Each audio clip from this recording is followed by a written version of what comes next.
Hello friends, കാറ്റത്തെ കിളിക്കൂടിലേക്ക് എല്ലാവർക്കും സ്വാഗതം. അങ്ങനെ നമ്മുടെ സുമേഷ് ബാക്കി എല്ലാവരോടും പറയുന്നുണ്ട്, എനിക്ക് പുറത്തൊന്നും ഇറങ്ങാൻ യാതൊരു ഭയവും ഇല്ല. ആൾക്കാർ എന്നെ കളിയാക്കിയാലും കുഴപ്പമൊന്നുമില്ല. ചോദിച്ചാൽ എനിക്ക് പറയാനറിയാം. ഞാൻ ഇഷ്ടമുള്ളിടത്ത് പോവും, അല്ലെങ്കിൽ എനിക്കൊരു ദിവസം മാറി നിൽക്കണമെന്ന് തോന്നി, അത്രയേ ഉള്ളൂ. അതിനിപ്പോൾ എന്താ, ഞാൻ അതിനൊക്കെ മറുപടി പറഞ്ഞോളാം. എടാ നികേഷേ, വാടാ, സാധനം വാങ്ങാൻ പോവാം. എനിക്കൊരു ഷാർജ കിട്ടുമല്ലോ എന്നും പറഞ്ഞുകൊണ്ട് നികേഷ് കൂടെ പോവാണ് കേട്ടോ. അങ്ങനെ സുമേഷും നികേഷും കൂടെ റോഡിൽ കൂടെ നടന്ന് കുറച്ച് ദൂരമൊക്കെ പോവാണ്. അപ്പോൾ വീണ്ടും ചോദിക്കുന്നുണ്ട്, ഏട്ടന് എന്തായാലും ഇങ്ങനെയൊന്നും പോകരുത് കേട്ടോ, നമ്മൾ ശരിക്കും വിഷമിച്ച് പോയി എന്ന് പറയാം. അപ്പോൾ സുമേഷ് പറയാം, എടാ നികേഷേ പോട്ടെ, അതൊക്കെ കഴിഞ്ഞതല്ലേ, നീ ഇനി അതിനെക്കുറിച്ചൊന്നും ആലോചിക്കാതെ, ഞാൻ ഇനി എങ്ങും പോവില്ല, നിങ്ങളെന്ന് വിട്ടിട്ട് പോവല്ലേ ഏട്ടാ, ഞങ്ങൾ എന്തുമാത്രം വിഷമമായി എന്നറിയോ എന്നിവരിങ്ങനെ പറയാട്ടെ. എന്നിട്ട് കടയിലേക്ക് ചെന്ന് ഓരോ സാധനങ്ങളും ചായയും ഒക്കെ കുടിക്കാൻ കയറിനടുത്ത് നിന്ന് എല്ലാവരും ചോദിക്കുന്നുണ്ട്, ആഹാ ഇതാരാ, സുമേഷോ? സുമേഷേ, നിന്നെ കാണാനില്ലെന്നാണല്ലോ 2 ദിവസം കൊണ്ട് ഞങ്ങൾ അറിഞ്ഞത്, നീ എവിടെയായിരുന്നടാ എന്നൊക്കെ പറഞ്ഞ് കളിയാക്കുന്നുണ്ട് കേട്ടോ. അപ്പോൾ സുമേഷ് വിട്ടുകൊടുക്കുന്നൊന്നുമില്ല, സുമേഷ് നല്ല മറുപടി കൊടുക്കുന്നുണ്ട് കേട്ടോ. അത് എനിക്ക് മാറി നിൽക്കണമെന്ന് തോന്നി, അതുകൊണ്ട് ഞാൻ 2 ദിവസം മാറി നിന്നു, അല്ലെങ്കിൽ ഒരു ദിവസം മാറി ഇങ്ങനെയൊക്കെ മറുപടി പറയുന്നുണ്ട്. അതൊക്കെ കഴിഞ്ഞിട്ട് കുറച്ച് ദൂരം നടന്നവർ വരുമ്പോഴാണ് വെല്ലിച്ചനെ കാണുന്നത്. വെല്ലിച്ചനെതിരെ വരുമ്പോൾ നികേഷ് പറഞ്ഞു കൊടുക്കുന്നുണ്ട്, ഏട്ടാ നമ്മുടെ വെല്ലിച്ചൻ ദേ വരുന്നുണ്ട്. സുമേഷ് ഏട്ടനെ കാണാനില്ലെന്ന് പറഞ്ഞ സമയം മുതൽ അപ്പച്ചിയും വെല്ലിച്ചനും കൂടെ നേരെ വീട്ടിലേക്ക് വന്നു. സുഖവിവരങ്ങളെല്ലാം അന്വേഷിച്ച് എത്രയും വേഗം ഏട്ടൻ തിരിച്ചു വരുമെന്നൊക്കെ പറഞ്ഞു.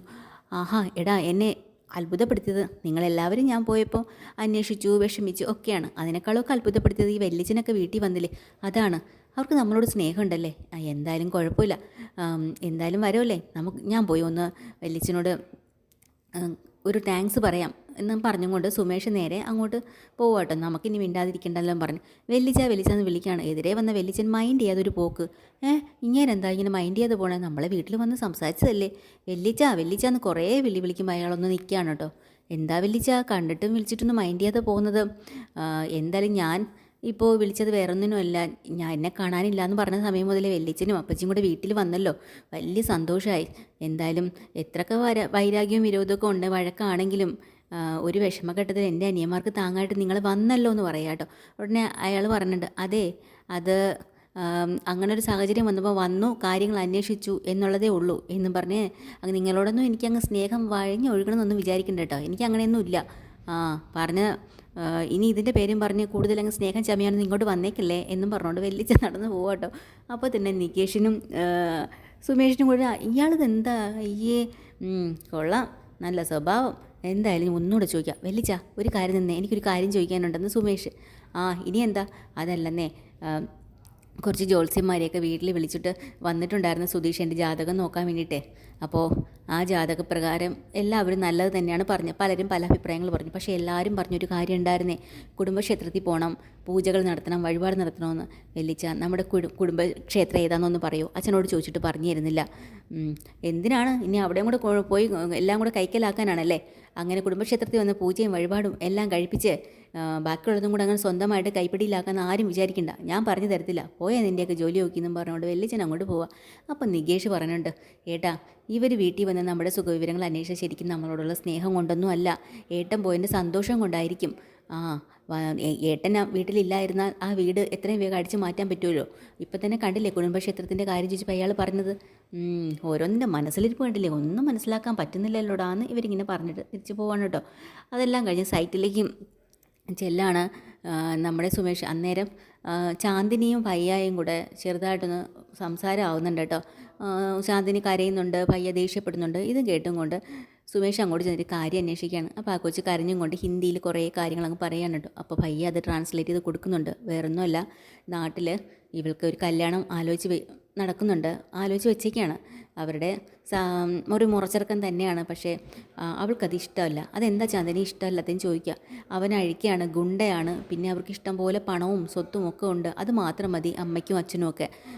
പിന്നെ അവനെ അത്ര സ്നേഹമൊന്നുമുള്ള ഒരു പയ്യനല്ല, ചുമ്മാ താന്തോന്നിയായിട്ട് നടക്കുന്ന ഒരുത്തനാണ്. അപ്പോൾ സുമേഷ് പറഞ്ഞിട്ടുണ്ട്, അതിനിപ്പോൾ ഇവളെ നിർബന്ധിക്കേണ്ട കാര്യം എന്താ, അവൾക്ക് ഇഷ്ടമുണ്ടെങ്കിൽ നടത്തിയാൽ പോരെ.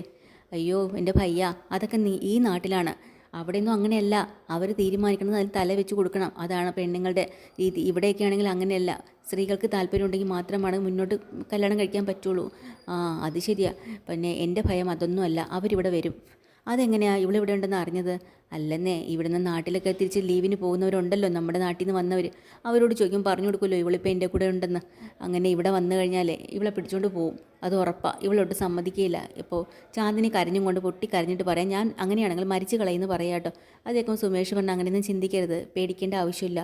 വയ്യ പറയണം, അതല്ല, ഞാൻ ജോലിക്കൊക്കെ പോകുമ്പോൾ ഇവൾ മാത്രമല്ലേ ഇവിടെ ഉള്ളൂ. അപ്പോൾ ഞാൻ ഇല്ലാത്ത സമയത്താണെങ്കിൽ ഉറപ്പായിട്ടും ഇവളെ പിടിച്ചുകൊണ്ട് പോകും. അത് പേടിച്ചിട്ടാണ്. അവർക്കാണെങ്കിൽ ഒരുപാട് സ്വത്തും പണവും രാഷ്ട്രീയവും ഒക്കെ ഉള്ളതാണ്. അവർ വിചാരിക്കുന്നതേ നടക്കത്തുള്ളൂ. അതങ്ങളൊക്കെ പാവങ്ങളാണെന്ന് ഇങ്ങനെ പറയാം കേട്ടോ. അപ്പോൾ സുമേഷ് പറഞ്ഞിട്ടുണ്ട്, ഒന്നുകൊണ്ടും പേടിക്കണ്ട, നീ ഒരു കാര്യം ചെയ്തോ. ഇപ്പോൾ താമസിക്കും പോലെ, ഇപ്പോൾ എവിടെയാണ് താമസിക്കുന്നത് അവിടെ തന്നെ അവിനാഷ് വയ്യ അവിടെ നിന്നോളും. ചാന്ദിനി ഒരു കാര്യം ചെയ്യും, എൻ്റെ വീട്ടിൽ വന്ന് നിൽക്കട്ടെ. അതെങ്ങനെ ശരിയാവും? അവിടെ എന്താ പേടിക്കാൻ? നിധിയുണ്ടല്ലോ അവിടെ, ധൈര്യമായിട്ട് വാ. കുറച്ച് ദിവസം അവൾ അവിടെ വന്ന് നിൽക്കട്ടെ, അതാകുമ്പോൾ ഒരു കൂട്ടാവുമല്ലോ. വീട്ടിൽ വന്ന് അന്വേഷിക്കുമ്പോൾ ഇവളെ കാണില്ലല്ലോ, പിടിച്ചുകൊണ്ട് പോകത്തുമില്ല. നിനക്ക് സമ്മതമല്ലേ? ആ സമ്മതമാണ്. അങ്ങനെ ചാന്ദിനിയും ഭയ്യായും കൂടെ ഒരു ഓട്ടോ പിടിച്ച് നേരെ കിളിക്കൂട്ടിലേക്ക് വരുവാണ് കേട്ടോ. അന്നാണെങ്കിൽ നമ്മുടെ നിധിക്ക് പോകേണ്ട കേട്ടോ, സെക്കൻഡ് സാറ്റർഡേ ആണ്. അപ്പോൾ രാവിലെ തന്നെ ഹരീഷ് വർക്ക്ഷോപ്പിലേക്ക് പോകാൻ ഇറങ്ങണം. ആ സമയത്ത് കൂടെ വരുന്നുണ്ടോയെന്ന് സുധീഷിനോട് ചോദിക്കുക. അപ്പോൾ സുധീഷ് പറയാം, പോടാണിറ്റ്, എനിക്കിന്ന് സെക്കൻഡ് സാറ്റർഡേ ആണ്. നിധിയെ നോക്കി പറയാം കേട്ടോ. നിധി വീട്ടിലുള്ളതുകൊണ്ട് ഇനി വീട്ടിൽ നിന്ന് വെളി ഇറങ്ങത്തില്ല. അങ്ങനെ അവർ സംസാരിച്ചുകൊണ്ട് നിൽക്കുന്ന സമയത്ത് ഒരു ഓട്ടോ വരുവാണ്. നോക്കുമ്പോൾ ഓട്ടോയ്ക്കകത്തുനിന്ന് ചാന്ദിനി ഭയ്യുണ്ട് കേട്ടോ. എന്താ കാര്യം ചോദിക്കുകയാണ്. അത് സുമേഷ് ഭയ്യ ഇങ്ങോട്ട് വിളിച്ചൊന്നും കാര്യം പറഞ്ഞില്ലേ, അദ്ദേഹം വിളിച്ചോളൂ എന്ന് പറയാം കേട്ടോ. ഇവളെ കുറച്ച് ദിവസത്തേക്ക് ഇവിടെ കാണും, എന്താ കാര്യം? അപ്പോഴാണ് ഫോൺ വരുന്നത് കേട്ടോ. സുമേഷിൻ്റെ ഫോണ് സുധീഷിന് വരിക. സുധീഷിനോട് സംസാരിച്ചിട്ട് ഇവരിങ്ങനെ വന്നിട്ടുണ്ട്, അവരവിടെ ചാന്ദിനി അവിടെ 2 ദിവസം കാണാൻ നിർത്തണം എന്ന് പറയാം. എന്താ കാര്യം ചോദിക്കുമ്പോൾ നീ നിധിയുടെ ഫോൺ കൊടുക്കാൻ പറയാം കേട്ടോ. അങ്ങനെ സുധീഷ് നിധിയുടെ കയ്യിൽ ഫോണും കൊടുക്കുകയാണ്. അപ്പോൾ വിശദമായിട്ടുള്ള കാര്യം സുമേഷ് നിധിയോട് കാര്യങ്ങളെല്ലാം തുറന്ന് പറഞ്ഞിട്ടുണ്ട് ഫോണിൽ കൂടെ. നിധിക്ക് കാര്യം മനസ്സിലായി. അപ്പോൾ പറഞ്ഞ പേടിക്കണ്ട, ഞാനിവിടെ ഉണ്ടല്ലോ, വാ ചാന്ദിനി നമുക്കിവിടെ നിൽക്കാം, എത്ര ദിവസം വേണമെങ്കിലും നിനക്കിവിടെ നിൽക്കാമെന്ന് പറഞ്ഞ് ചാന്ദിനിയും കൂടി അകത്തേക്ക് പോകുന്നുണ്ട് കേട്ടോ. എന്നിട്ട് ഭയ്യാണെങ്കിൽ വളരെ വിശ്വാസത്തോടെ അവിടെ ഏൽപ്പിച്ചിട്ട് തിരിച്ചു പോകണം. അപ്പോൾ സുമേഷ് പറഞ്ഞിട്ട് ഒന്നും കൊണ്ടും പേടിക്കണ്ട കേട്ടാ, ഇവിടെ വന്ന ചാന്ദിനി ആരും തട്ടിക്കൊണ്ട് പോവില്ല, നമ്മളിവിടെ ഇത്രയും ആണുങ്ങളില്ലേ, നമ്മൾ നോക്കിക്കൊള്ളാമെന്ന് ധൈര്യം കൊടുത്ത് പറഞ്ഞു വിടുകയാണ് കേട്ടോ. അങ്ങനെ ആ ഒരു ധൈര്യത്തിലാണ് അയാൾ പോകുന്നതേ. അതെല്ലാം കഴിഞ്ഞിട്ട് നമ്മുടെ നമ്മുടെ നികേഷ് ആണെങ്കിൽ രാവിലെ കോളേജിൽ പോകുന്ന സമയത്ത് ഇപ്പോൾ പുതിയതായിട്ട് ബസ് സ്റ്റോപ്പിൽ ഒരു പെൺകുട്ടി വന്നിപ്പോണ്ടല്ലോ, നോക്കും എടുക്കുകയൊക്കെ ചെയ്യാമല്ലേ കുറച്ച് ദിവസമായിട്ട്. അപ്പം ഇന്ന് എന്തായാലും നികേഷ് വിചാരിക്കുന്നുണ്ട് ഞാനൊന്ന് അങ്ങോട്ട് ചെന്ന് മിണ്ടിയാലോ എന്ന്. അങ്ങനെ ചെല്ലാണ് കേട്ടോ. അടുത്ത പരസ്പരം സംസാരിക്കാനുള്ള പേരും നാളും ഒക്കെ ചോദിക്കുന്നുണ്ട്, സ്ഥലം എവിടെ നിന്ന്. അപ്പോൾ അവർ പുതിയതായിട്ട് ഇവിടെ വന്ന് താമസിക്കുന്നതാണ്. ഒരു മാസമേ ആയിട്ടുള്ളൂ. അതുകൊണ്ട് തന്നെ ഇവരെ കുടുംബത്തെക്കുറിച്ചൊന്നും അറിയത്തില്ല. അപ്പോൾ സ്ഥിരമായിട്ട് ബസ് സ്റ്റോപ്പിൽ ഈ പയ്യനെ കാണുമ്പോൾ തന്നെ സ്മാർട്ടാണെന്ന് അവൾക്ക് തോന്നുന്നുണ്ട്. അങ്ങനെയാണ് ഈ നോട്ടമൊക്കെ. അങ്ങനെ വീണ്ടും ഒന്ന് സംസാരിക്കാമെന്ന് പറഞ്ഞ് അടുത്തടുത്ത് നിൽക്കുന്ന സമയത്ത് പെട്ടെന്ന് തന്നെ ഒരു ബൈക്ക് വരുന്നുണ്ട് കേട്ടോ. നോക്കുമ്പോൾ പെൺകൊച്ചിൻ്റെ ചിറ്റപ്പനാണ്. ബസ് ഇത്ര നേരം വന്നില്ലല്ലോ മോളെ, നീ ഒരു കാര്യം ചെയ്യ്, വണ്ടിയിലേക്ക് കയറ്, ഞാൻ കോളേജിൽ വിടാമെന്ന് പറയാണ്.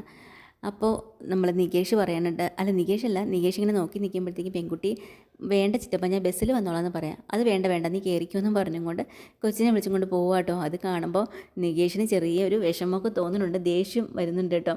അപ്പോൾ അന്ന് ഇതെല്ലാം കഴിഞ്ഞ് രാത്രി സുമേഷ് ജോലിയും കഴിഞ്ഞ് വരുന്നതിൻ്റെ കൂട്ടത്തിൽ സുധീഷും ഉണ്ട്. ഇവർ രണ്ടുപേരും കൂടെ തിരിച്ച് വീട്ടിലേക്ക് വരാണ്.